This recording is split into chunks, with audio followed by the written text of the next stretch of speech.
श्रावण मास महत्तम 22वां अध्याय। जय श्री कृष्णा भाइयों और बहनों, आज के इस वीडियो में मैं श्रावण मास महत्तम की 22वें अध्याय की कथा सुना रही हूँ, जिसमें सर्व फलप्रद संकटहरण व्रत के बारे में भगवान शंकर सनत कुमार जी को बता रहे हैं।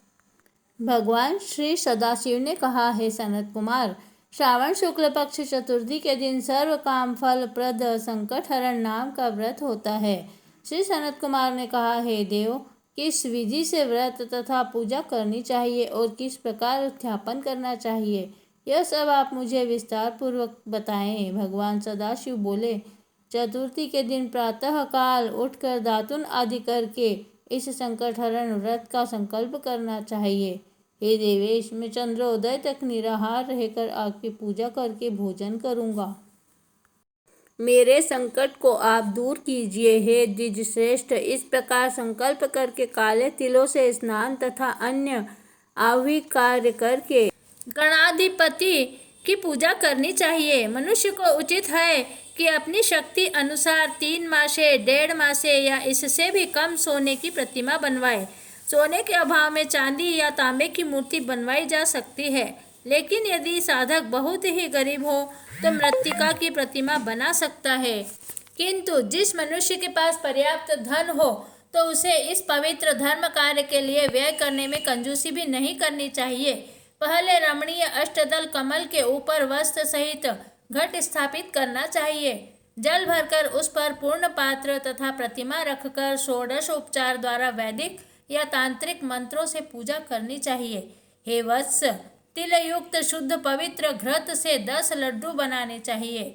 उनमें से 5 गणाधिपति के लिए रखने चाहिए। भक्ति द्वारा देवता की भांति आचार्य की भी पूजा तथा यथाशक्ति दक्षिणा देकर प्रार्थना करनी चाहिए। हे विप्र श्रेष्ठ, हे देव, आपको हम नमस्कार करते हैं। आपके निमित्त इन 5 लड्डुओं को फलों तथा दक्षिणा सहित दे रहा हूँ। हे द्विजश्रेष्ठ, आप इन्हें ग्रहण कीजिए।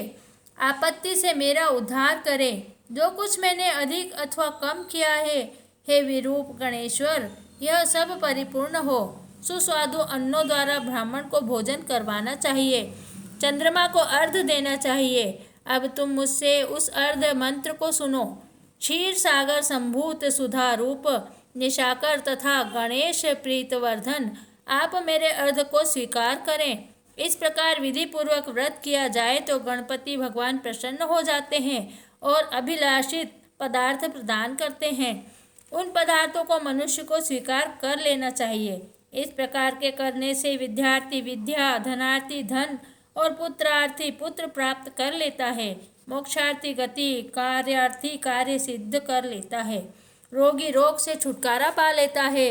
आपत्तियों से घिरे हुए व्याकुल मन वाले, चिंता से ग्रस्त, अपने सगे संबंधियों के वियोग से दुखी जनों के सभी संकट हरने वाला, इष्ट फल देने वाला, पुत्र पौत्र आदि तथा संपूर्ण संपत्ति देने वाला यह उत्तम व्रत है।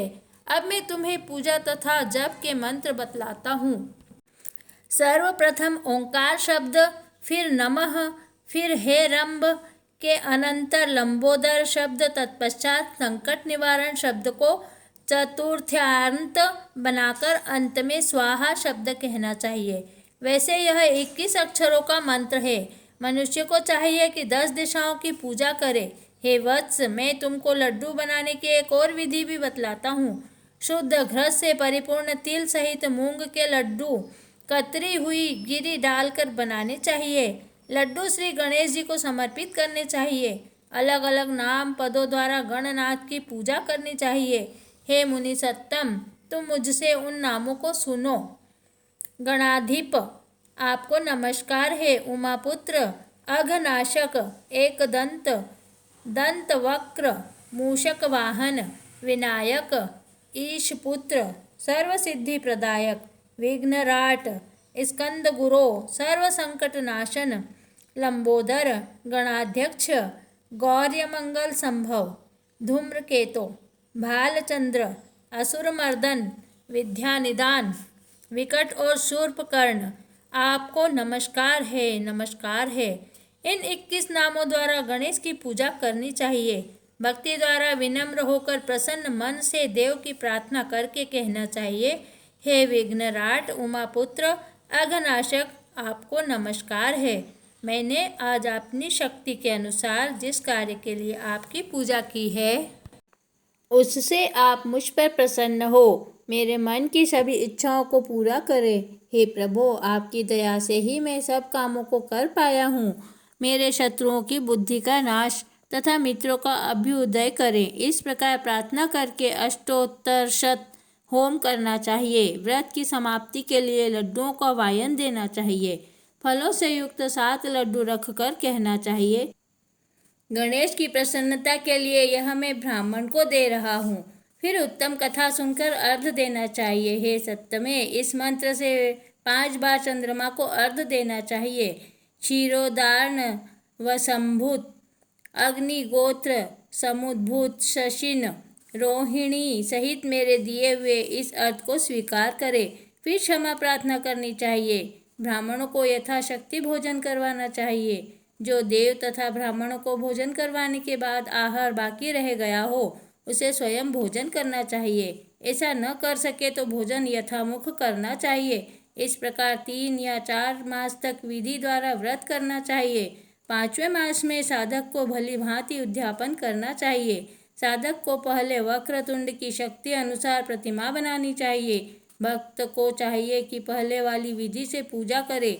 सुगंधित चंदन तथा नाना प्रकार के फूलों से पूजा करनी चाहिए।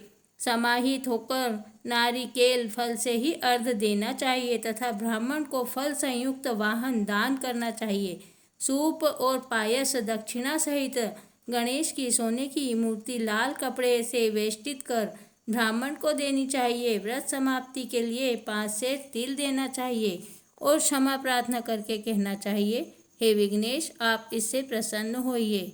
इस प्रकार उद्यापन करने मात्र से ही अश्वमेघ के फल की प्राप्ति होती है। हे सनत कुमार, मेरे कहने से पूर्व पार्वती ने इस व्रत को 4 मास तक संकल्प की प्राप्ति के लिए किया था। 5वें मास में उन्होंने कार्तिकेय को पुत्र स्वरूप में देखा था।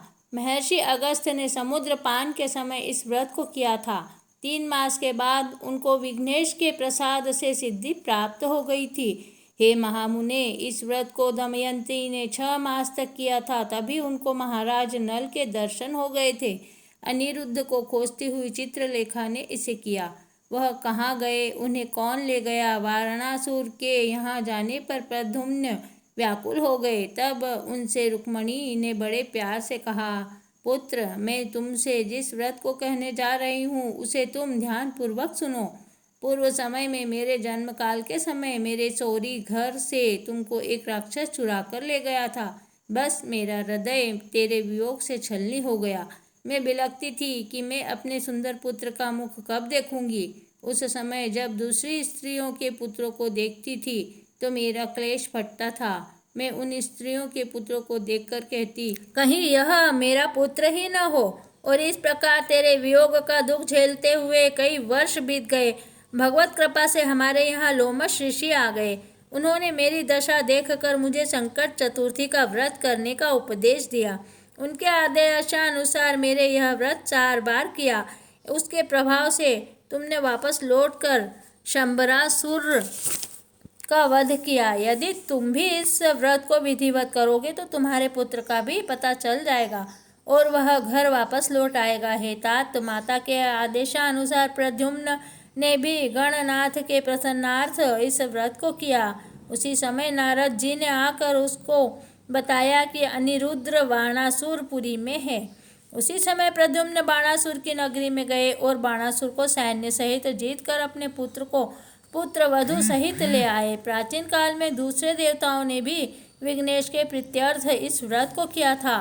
इस लोक में इस व्रत के समान सिद्धि देने वाला और कोई व्रत नहीं है। न ही इस व्रत का मुकाबला कोई तप या तीर्थ ही कर सकता है। अधिक कहने से क्या लाभ। इस व्रत का उपदेश नास्तिक, अभक्त और शठ को नहीं देना चाहिए। पुत्र, शिष्य या श्रद्धा युक्त साधु को तुम इसका उपदेश दे सकते हो। हे महामुने, तुम धर्मिष्ठ, विघ्न नंदन तथा मेरे प्यारे हो, इसलिए मैंने तुमको इस व्रत का उपदेश दिया है। श्रावण मास महात्म के 22वें अध्याय की कथा यहीं समाप्त होती है। श्री शिवाय नमस्तुभ्यं, श्री शिवाय नमस्तुभ्यं, श्री शिवाय नमस्तुभ्यं, श्री शिवाय नमस्तुभ्यं।